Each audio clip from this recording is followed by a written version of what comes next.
Hello and welcome to the John Ark Show. Today's episode is called Extreme Living Beneath Your Means. Before we begin, I want to encourage you to subscribe to our channel for free. You can also like, comment, and follow us. We're going to have a lot of great celebrity interviews coming up, so make sure to click on that notification bell so you can be notified every time we upload a new episode. Also, we ask that you post a link on your social media to help get the word out. Now, let's get started. As many people wake up to the severity of their financial struggles or challenges these days, they quickly come to a conclusion. That conclusion is that the only way to save themselves from their worsening financial situation is to engage in something called extreme living beneath your means, or ELM, as some people call it. What in the world is that, you ask? ELM is a solution to many people's declining financial situation. For years, countless people's answer to all the debt problems they have accumulated has been to spend more money, borrow more money, get more credit cards, get more loans. Having trouble making ends meet this month? Put it all on a credit card. Having trouble with your car payment?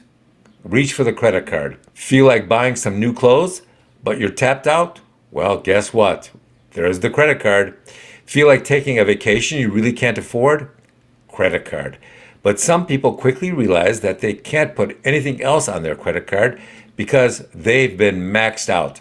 And for some people, they realize that when their credit card company suddenly lowers their credit limit, guess what? Credit card's unusable at that point.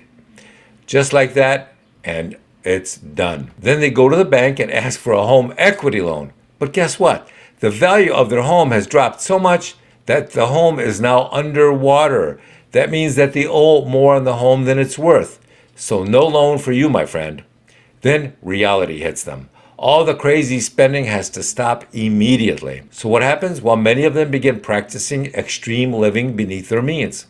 So what does that look like in the real world? Well, first of all, if you can't afford to pay for something with cash, then you shouldn't buy it.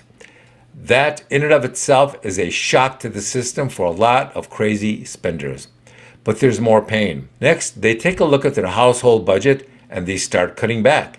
No more cable TV. Eliminate many of the unneeded TV streaming apps.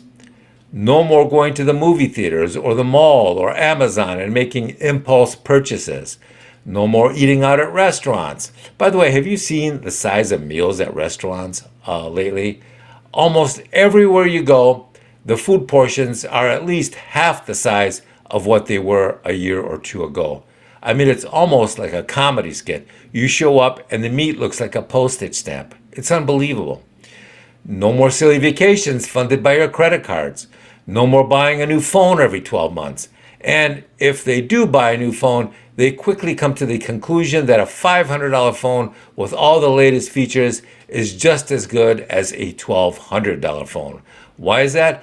Because they realize most of the super high-end features on the $1,200 phone are things they never use anyways. What about dating? Well, they may take their girlfriend and hang out at their house or her house, or they may go to the gym together and do things that don't cost much money or any money at all.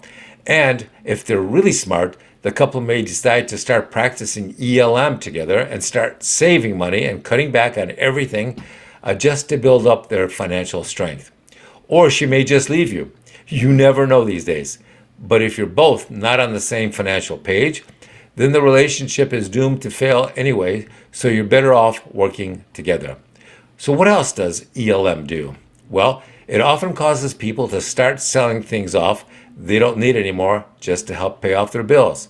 They may get rid of a second home, get rid of a second or third car. They may sell a lot of the jewelry they never wear anymore, clothes they haven't worn in years.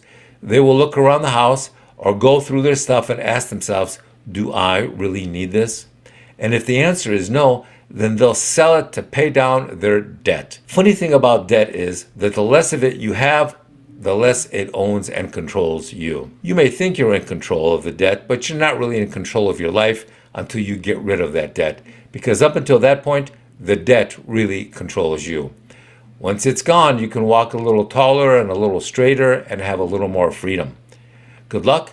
Thank you for watching. I want to encourage you to subscribe to our channel for free. You can also like, comment, and follow us. We're going to have a lot of great celebrity interviews coming up, so make sure to click on that notification bell so you can be notified every time we upload a new episode. Also, we ask that you post a link to today's episode of our show on all your social media to get the word out. Thank you, and we shall talk to you soon. Bye-bye.